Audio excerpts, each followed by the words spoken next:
열왕기하 6장과 7장의 본문을 중심으로 해서 함께 은혜를 나누고자 합니다.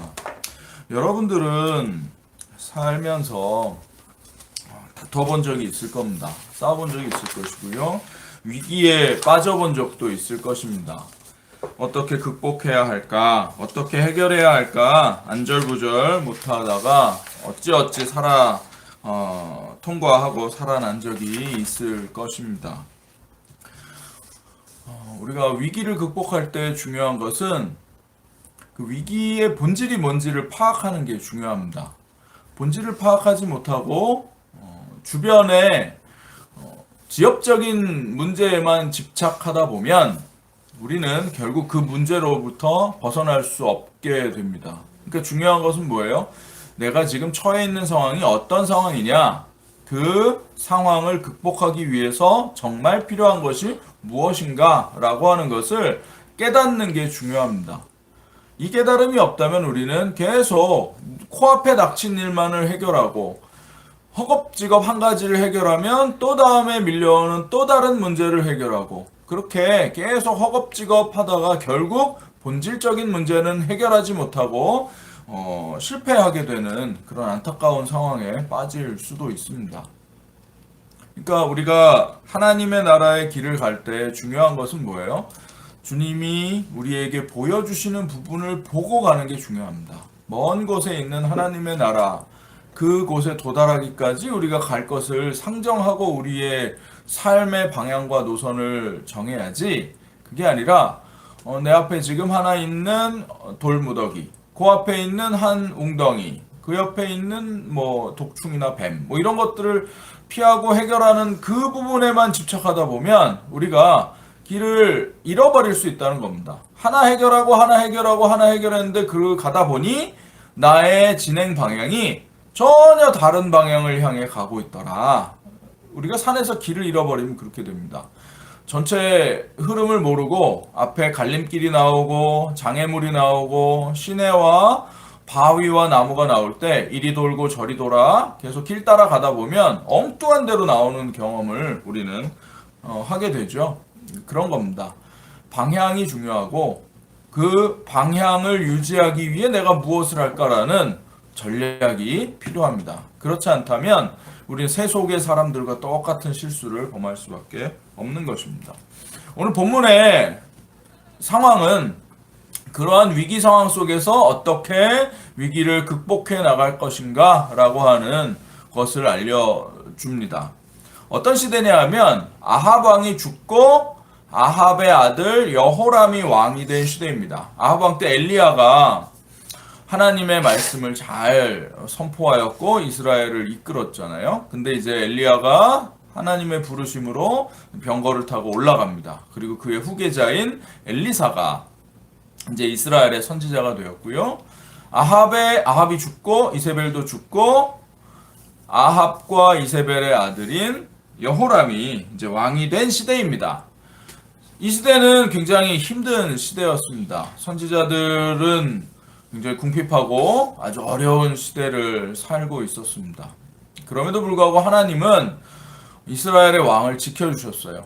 엘리사를 통해서 여호람 이 왕을 하나님이 지켜주셨습니다. 그래서 날마다 어떤 왕이 왕궁 밖으로 나가거나 어떤 일이 있을 때 엘리사를 통해서 말을 전해줍니다. 왕이시여, 이쪽 길로 가시면 안 됩니다. 이쪽 길은 위험합니다. 이쪽 길로 가셔야 됩니다. 이렇게 항상 노선을 안내해주고 위험한 상황으로부터 빠져나갈 길을 늘 알려줬어요. 그러니까 이 여호람 왕을 죽이려고 주변에 아람 왕이 계속 이제 암살자를 보내거든요. 근데 암살자를 보내면 항상 그 길로 가는 그날에는 다른 길로 가는 거예요. 길이 바뀌는 거예요. 그래서 매번 실패를 합니다. 그러자 우리 중에 스파이가 있다. 그래서 이스라엘로 정보를 흘리는 누군가가 있는 게 분명하다. 그렇게 얘기를 합니다. 그러자 아람의 여러 신하들이 말하기를 우리 가운데 스파이가 있는 게 아니라 저 이스라엘의 왕에게는 하나님의 사람 엘리사가 있는데 그 사람이 우리의 작전과 우리의 계획을 왕에게 알려주어 왕을 지켜주고 있습니다. 라고 이야기를 합니다. 그러자 왕을 죽이는 것보다 먼저 이 엘리사를 죽여야겠다 하고 계획을 합니다. 벤하닷이라는 왕인데, 벤하닷을 우리식으로 치면 단군이란 뜻이에요. 그러니까 아람의 왕은 대대로 다 벤하닷입니다. 하닷의 아들이란 뜻인데, 이 벤하닷이 이제 군대를 동원해서 엘리사가 살고 있는 그 지역을 포위합니다. 많은 군대와 말과 병거를 데리고 가서 엘리사가 거주하고 있는 마을을 포위해요. 그러니까 마을 사람들이 다 겁에 질렸겠죠. 엘리사의 사환인 게하시도 깜짝 놀라서 겁에 질려서 부들부들 떨면서 군대가 우리를 둘러쌌습니다. 우리 이제 죽게 생겼습니다. 이제 그랬어요. 그러자 엘리사가 와서 하나님께 기도하면서 이 게하시에게 말합니다. 두려워하지 말아라. 하나님이 너의 눈을 열어줄 것이다. 그럽니다. 그때 하나님이 게하시의 눈을 열어주는데요. 눈을 밝게 뜬 게하시가 밖을 보니 아람의 군대가 둘러싸고 있는데, 아람의 둘러싼 군대 바깥쪽에 아람의 군대보다 훨씬 더 많은 불말과 불병거로 된 하나님의 군대가 둘러싸고 있는 것을 보게 되었어요. 이제 겁이 날까요? 안 날까요? 겁이 안 나죠. 눈을 열게 되자 겁이 안 나게 되는 거예요. 그리고 이 눈 뜨는 일이 있은 후에 이번에는 하나님이 아람 군대의 눈을 멀게 합니다. 이 사람들이 다 눈이 멀어버려요. 그러자 엘리사가 내려와서 이 눈먼 아람 군대를 데리고 어디로 가냐면 사마리아 지역, 즉 이 왕이 있는, 여호람 왕이 있는 대로 이 눈먼 군대들을 다 끌고 갑니다. 장관이었겠죠. 눈먼 사람들이 손에 손 잡고 앞에 선지자가 끄는 대로 끌려 왕이 있는 수도까지 옵니다. 이 사람들은 무슨 생각을 했을까요? 우리 이제 끌려가면 왕 앞에서 다 죽을 거다. 아니면 우린 다 노예가 될 거다. 이제 그런 생각을 했을 겁니다. 왕도 이 선지자가 돌 하나 안 던지고 창 하나 안 던지고 군대를 이렇게 많이 다 포로로 끌고 왔구나. 이거 어떻게 할까? 물어봅니다. 그러자 엘리사가 말하기를 이 사람들 이제 잘 먹이고 휴식시켜서 돌려보내십시오. 이제 그럽니다. 어떻게 보면 죽이거나 노예로 삼는 것보다 더 부끄러운 상황을 제공해 주는 것이죠. 아마 여호람은 이게 마음에 들지 않았을 것 같아요. 나중에 보면 나오지만 이 큰 군대와 말과 병거를 무장을 한 이 군대를 잘 먹여서 되돌려보내는 건 어떻게 보면 후환을 남기는 것처럼 여겨지지 않습니까? 하지만 엘리사의 말을 들어서 잘 먹여서 이제 돌려보냅니다. 이들이 아주 겁에 질렸어요. 이 엘리사라는 사람, 그리고 엘리사를 통해 일하시는 하나님이 정말 놀랍고 대단하구나. 우리가 다시는 이곳에 쳐들어와서는 안 되겠구나. 그러면서 돌아갑니다. 한동안 이제 이스라엘이 평화를 누리게 돼요. 근데 어느 순간 지나고 나자 벤하닷이 다시, 아람의 왕 벤하닷이 다시 욕심을 냅니다. 이번에는 내가 더 큰 군대를 끌고 와서 이스라엘을 완전히 멸망시켜야겠다라고 생각해서 군대를 끌고 와서 여호람 왕이 있는 성을 완전히 포위합니다. 성을 무너뜨리는 방법은 두 가지가 있습니다. 하나는 성을 넘어 들어가서 안에 있는 사람들을 다 이제 제압하는 것이죠. 성문을 열고. 또 하나의 방법은 성을 완전히 둘러싸서 아무것도 들어오지 못하고 아무것도 나가지 못하게 하는 방법입니다. 이게 희생이, 어떻게 보면 우리 희생이 적어요. 우리의 물자가 풍부하고 우리의 군대가 잘 유지될 수 있다라는 조건 아래에서 성을 완전히 둘러싸서 그 안에 있는 사람들의 식량이 다 떨어지고 물이 다 떨어지면 그 안에 있는 사람들이 항복할 때까지 둘러싸고 기다리는 거예요. 참지 못하고 나오면 그때 잡는 겁니다. 그러니까 군대는 둘러싸서 아예 거기서 이제 진을 치고 이제 생활하면서 버티는 거죠. 당연히 어느 정도의 시간이 지나자 성 안에는 끔찍한 기근의 상태가 벌어지게 됩니다. 우리가 아까 읽었듯이 얼마나 굶주림이 심해졌는지 사람들이 나귀 머리를 먹게 됩니다. 나귀 머리가 이게 가격이 80세겔이라고 나오는데요. 이게 2달 반치 월급입니다. 한 달 하루 품삯이 1세겔이라고 치면 80세겔이면 80일간의 품삯이에요. 그러니까 우리 요새 급여로 치면 한 800만 원쯤 되겠죠. 돈가치가 형편없이 떨어지고 나귀 머리를 이제 삶아서 먹는데요. 나귀는 율법상으로 먹을 수 없는 짐승입니다. 율법에 먹을 수 있는 짐승은 되새김질을 하거나 발굽이 갈라져 있는 짐승이에요. 그러니까 소나 염소나 양 같은 것을 먹어요. 근데 나귀는 발굽이 갈라지지도 않았고 되새김질도 안 하는 짐승이에요. 그러니까 부정한 짐승이니까 하나님이 먹지 말라라고 한 그런 짐승인데, 지금 그 나귀의 몸의 부위 중에서 먹다 제일 맛없고 제일 살 없는 부위인 머리를 그렇게 비싼 가격에 판다, 그렇게 나온 것이죠. 그 다음에 보면 이제 비둘기똥 4분의 1값 하면 비둘기똥 500g 정도 되는 거예요. 그게 5세겔 5일치 1당입니다.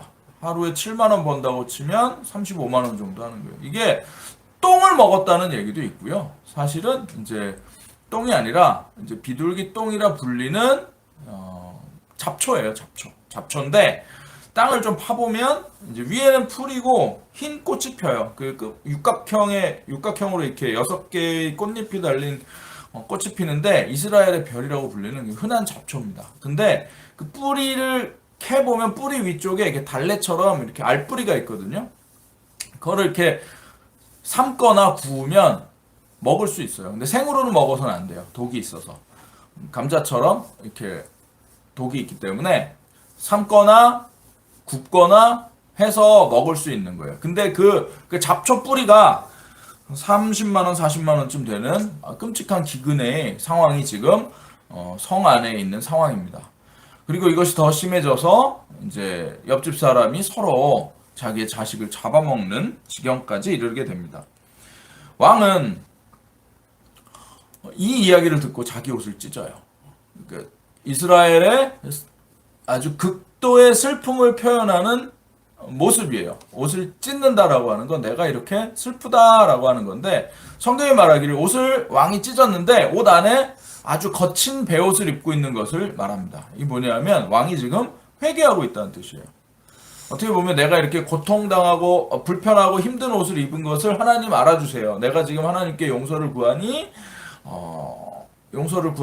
내가 이렇게 고통당하는 것을 긍휼히 여기시고 불쌍히 여겨주셔서 용서해 주십시오, 그러는 거예요. 그러니까 이스라엘 사람들이 회개하는 그 모습을 한 거예요. 굵은 배로 된 옷을 입고 죄를 무릅쓰고 띠를 띠지 않고 있는 그런 모습을 지금 왕은 하고 있는데요. 왕이 정말 회개하고 있는가라고 하는 것을 우리는 그 다음 본문을 보면 알 수 있습니다. 이렇게 끔찍한 상황을 백성들의 상황을 보고 왕이 탄식합니다. 그러면서 무슨 말을 하냐면 31절 보게 되면 사밧의 아들 엘리사의 머리가 그 몸에 붙어 있으면 하나님이 나한테 벌을 줄 것이다, 그럽니다. 그러니까 어떻게 보면 이 상황에 대해서 이 왕은 자기 자신이 참 회개를 해야 되는데 지금 어떤 원인 때문에 이러한 문제가 생겼는가라고 하는 것을 엘리사의 탓으로 지금 돌리고 있는 거예요. 우리는 항상 그것을 알아야 됩니다. 하나님의 나라를 지키시는 분은 하나님이에요. 군대로 지키는 게 아니고 돈이나 외교적인 방법으로 지키는 게 아닙니다. 하나님이 이스라엘을 지키시는 거예요. 근데 하나님이 이스라엘을 지키시기를 포기했다라고 한다는 것은 하나님의 나라의 모습, 하나님의 나라의 자격을 획득하지 못했다는 거예요. 그걸 버렸다는 겁니다. 그래서 하나님이 이들을 치셔서 하나님의 나라답게 다시 만드는 그 일을 하신다라고 하는 것을 이스라엘 왕은 그리고 백성들은 알아야 했던 거예요. 그러니까 엘리사가 잘못해서 우리가 이 지경에 처했다가 아니라 우리가 지금 하나님 앞에 온전한지, 우리가 지금 무엇이 잘못되어 있는지를 먼저 살펴보고 참된 회개를 하고 하나님께 돌아오는 것이 되어야 되는 것이죠. 근데 이 지금 여호람 왕은 굵은 베옷을 입어 회개하는 모습은 취하고 있지만 하나님 앞에 회개하는 것이 아니라 엘리사 때문이야, 엘리사가 그때 군대를 풀어줬더니 우리 성도 보고 갔지. 오는 길도 알아냈지. 돌아가면서 우리를 정탐했지. 그러니까 이제 와서 쳐들어오게 된 거지. 그때 그 군대만 없앴어도 우리가 이렇게 위기 상황에 처해지는 않았을 텐데 라고 후회하면서 엘리사를 죽이자라고 이제 명령을 내린 겁니다. 엘리사가 그걸 알았습니다. 그래서 이제 집에 있는 사람들에게 말합니다. 문을 닫아라. 지금 왕이 나를 죽이려고 사자를 보낸다. 문을 닫아라. 그럽니다. 그때 이미 사자가 도착했어요. 그러자 엘리사가 말합니다. 살인자의 아들이 나를 죽이려 사람을 보냈구나. 그럽니다. 누굴 얘기하냐면 아합 왕을 얘기하는 거예요. 너희 아버지처럼 되고 싶냐? 그런 얘기죠. 그러면서 엘리사는 한 가지 예언을 합니다. 내일 이맘때가 되면 곡식의 가격은 35분의 1로 떨어질 것이다. 지금 이제 가격이 엄청나게 올랐거든요. 그러니까 평상시 가격의 5분의 1 가격으로 떨어질 거다. 지금 이렇게 치솟은 곡물의 가격이 떨어질 것이다. 그렇게 얘기합니다. 그리고 그러니까 보리와 밀가루의 가격이 이제 평상시보다 더 싼 가격으로 바뀌게 될 것이다. 라고 예언을 합니다. 그러자 이 예언을 들은 장관 한 사람이 말합니다. 야, 하나님이 하늘 창을 열고 곡식을 내려주셔도 그렇게 못할 건데 어디서 네가 그런 헛된 말을 하느냐? 그렇게 말합니다. 그러자 엘리사가 말합니다. 네가 이 일을 네 눈으로는 볼 건데 너는 그걸 먹지 못할 거야. 그리고 밤이 되었습니다. 엘리사의 예언이 어디까지 퍼졌는지는 모르겠습니다. 아마도 왕과 측근들에게만 퍼져 있었던 것 같아요. 포위는 여전히 계속되고 있었고 사람들은 고통당하고 있었습니다. 그때 성 안에 채 들어가지 못한 사람들이 있었어요. 이스라엘의 성은 모든 사람들이 성 안에서 사는 게 아니었습니다. 그러니까 성이 있고 성 안에 사는 사람들, 성벽에 면해서 집을 짓고 사는 사람들은 좀 사는 사람들이에요. 성 밖에 움막을 짓고 사는, 성 밖에 오두막을 짓고 집을 짓고 사는 사람들이 있는데 이 사람들은 약간 이제 계급이 낮은 사람들이죠. 그래서 농사를 짓거나 양을 치거나 장사를 하거나 하는 사람들이 성 밖에서 사는 사람들이 많은데 이 성 밖 마을보다 더 멀리 떨어져서 살아가야 하는 사람들이 있었는데 이 사람들은 이제 그 불가촉 천민이에요. 그 병이 있거나 해서 격리되는 사람들입니다. 나병 환자들이나 뭐 그런 거예요. 우리나라 옛날 한반도의 삼국시대를 보면 향, 소, 부곡 뭐 이런 거 있었잖아요. 거기 보면 이제 백정들이나 무당들이나 뭐 이런 사람들이 따로 마을을 짓고 살았잖아요. 그런 것처럼 이 나병 환자들은 진 밖에 따로 격리 수용되어 있어야 됐는데 전쟁이 일어나고 포위가 되자 밀려 성 앞까지는 왔는데 성 안으로는 못 들어간 거예요. 이 사람들은. 너희 나병 환자들이 성 안으로 들어오면 우리가 전염되니까 니들은 들어오지 마. 성문 근처에서 이렇게 성에 기대서 이제 살고 있었던 사람들이에요. 포위된 상황인데 이 사람들이 어떻게 죽지 않고 있었나 봐요. 근데 이 사람들이 이제 말합니다. 야, 안에 들어가도 이 상황이 형편이 심상치 않고 여기 있으면 그냥 죽는다. 차라리 우리 저 아람 군대한테 항복을 하자. 항복을 하면 노예가 되더라도 굶어 죽지는 않을 거다. 우리 한번 가보자. 이러면서 이 네 사람의 나병 환자가 아람 군대 쪽으로 걸어가기 시작합니다. 그때 하나님이 놀라운 일을 하시는데요. 아람 사람들의 귀에 소리가 들리는데 군대의 발걸음이 들리는 거예요. 어디서 멀리서 군대가 척척척척 오는 거예요. 말소리도 들립니다. 히힝히힝. 그리고 병거가 드릉드릉드릉드릉 이렇게 오는 소리가 들리는 거예요. 그러니까 아람 군대가 전에 한번 경험한 게 있죠. 엘리사가 기도하자 이들의 눈이 다 멀었었잖아요. 뭔가 이제 이게 뭔가 일이 있나 본데 여호람 왕이 어디서 원군을 요청했나 보다. 우리 모르게 비밀 통로로 사람을 빼돌려서 다른 나라에서 원군을 끌어왔나 보다. 남유다든 이집트든 어디서 군대를 끌고 왔나 보다. 라고 착각을 하게 된 거예요. 빨리 도망가야 된다. 엄청난 군대가 우리를 향해 지금 달려오고 있으니 달아나야 된다. 라고 생각하고 아람 군대가 철수해버립니다. 얼마나 빨리 달아났는지 그 군대의 모든 장비와 물자들을 다 내버려 두고 다 달아나 버렸어요. 그러니까 이제 4명의 나병 환자가 와 보니까 병영은 있는데 텅 비어 있는 거예요. 이게 뭐지? 아무도 없는데? 취사장에 가보니까 먹을 게 많은 거예요. 이 사람들 일단 먹기 시작합니다. 며칠 만에 보는 음식이야. 허겁지겁 먹고 배가 빵빵해져가지고 이제 이거 어쩌지? 팔자. 어쩌지? 이제 그런 거예요. 팔자. 야, 다 도망갔는데 이거를 성 안에다가 알려야 되냐 말아야 되냐 이제 그럽니다. 성 안에서는 전혀 모르고 있었어요. 이 나병 환자들이 결국 갑니다. 성으로 다시 되돌아가서 아람 군대가 다 도망갔습니다. 아람 군대가 다 도망갔습니다. 저기 먹을 것도 다 버리고 그냥 갔습니다. 라고 얘기를 합니다. 그러자 이 여호람 왕은 이야기를 하는데요. 이거 지금 우리를 낚으려고 수를 쓰는 것 같다. 우리가 버린 사람 아니에요. 나병 환자들 이 성 안에 못 들어오게 포기한 사람들 아닙니까? 아람 사람들이 지금 포위가 길어지고 시간이 길어지니까 우리가 내친 사람들을 매수해가지고 우리를 속여서 끌어내려고 성문을 열게 하려고 작전을 짜나 보다. 계획을 그렇게 생각합니다. 그래서 성 안을 딱딱딱딱 긁어 모으니까 병거 2대랑 말 5마리가 남아있었어요. 그걸로 일단 나가보자. 그런 거예요. 말 5마리와 병거 2대로 성문을 살짝 열고 나가서 정탐을 합니다. 근데 쭉 가보니까 정말 병영이 다 비어있는 거예요. 그리고 텅 비어있고 물자가 산더미 같이 쌓여있는 겁니다. 이제 왕에게 그걸 알리겠죠. 왕이시여, 군대가 철수했습니다. 여기 먹을 게 산더미 같이 있습니다. 엘리사가 예언했던 것처럼 정말로 평상시에 5분의 1 가격으로 밀과 보리를 먹을 수 있게 됐습니다. 그걸 얘기합니다. 그래서 왕이 엘리사의 말에 토를 달고 의심했던 그 장관을 문간에 세웁니다. 그래서 야, 네가 사람들 막 못 나가게 지켜라. 이제 우리 가서 저거 챙길 거야. 이제 그럽니다. 근데 성 안에 사람들이 그걸 알았겠죠. 문을 밀어 닥치고 야, 우리도 저거 가서 먹어야 돼. 우리 지금 며칠을 굶었는지 몰라.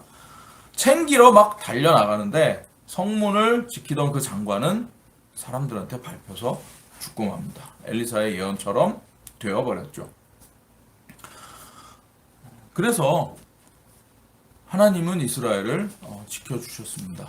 기근에 처했고 어려움에 처했지만 결국 하나님은 이스라엘을 지켜주셨습니다.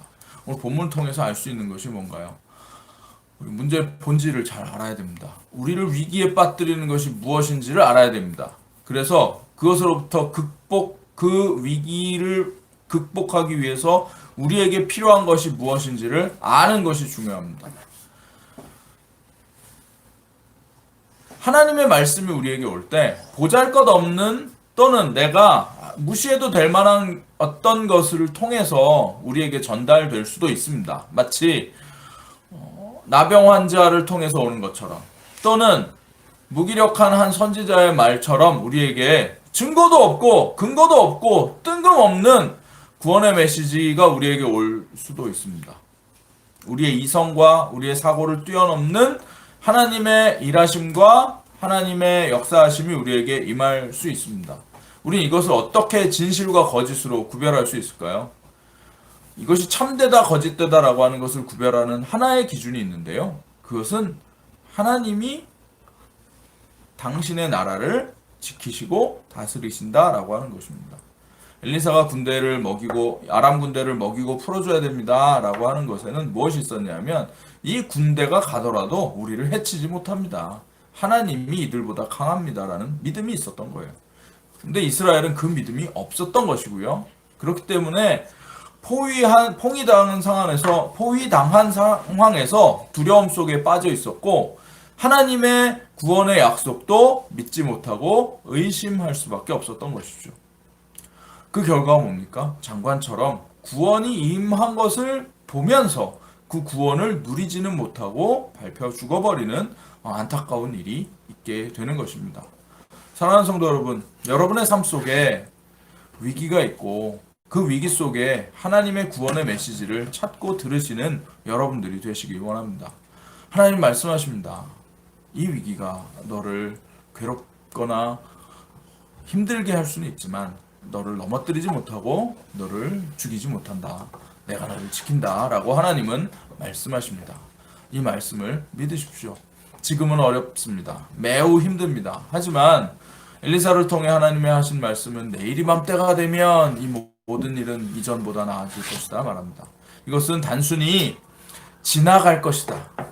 이 또한 지나가리라가 아닙니다. 하나님은 언제나 우리에게 말씀하십니다. 이 또한 지나가리라가 아니라 하나님이 이것을 이렇게 할 것이다 라고 하나님은 선포하시는 겁니다.